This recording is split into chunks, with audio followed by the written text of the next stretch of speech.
I thought we might begin with the news of today. Of course, I wanted to talk about the news of the week, and you were the news of the week.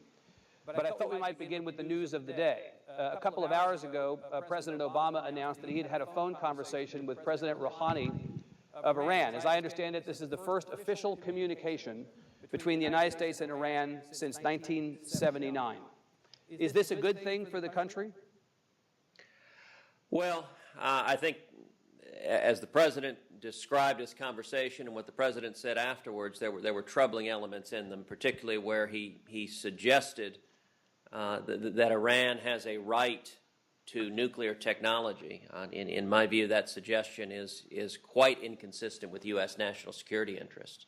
And I would note the timing is interesting. Yesterday, I had the privilege to go outside the White House and participate in a prayer vigil that a number of pastors organized, because it was the one-year anniversary of the imprisonment of an American pastor, Saeed Abedini, who was imprisoned in the notorious Evin prison in Tehran for preaching the Christian faith. And he was sentenced to prison. He has been brutalized and denied medical attention.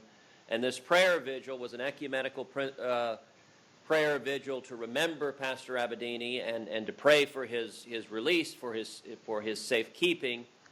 And at the time, I took a moment to describe a resolution that I introduced in the Senate that I hope to get a number of Senate co-sponsors, that says before President Obama would agree to sit down with the Iranian president, that it is the sense of the Senate that he should insist upon two preconditions. One, that he should affirm the right of Israel to exist as a Jewish state. And the reason that's important is, the media has described the new Iranian president as a quote, moderate.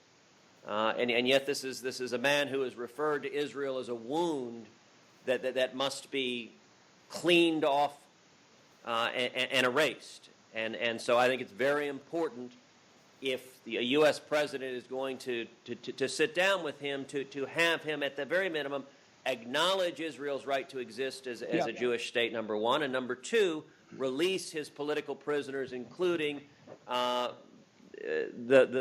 pastor Abedini, who has been in prison simply for preaching his Christian faith. So you intend to press this as we go forward? Indeed.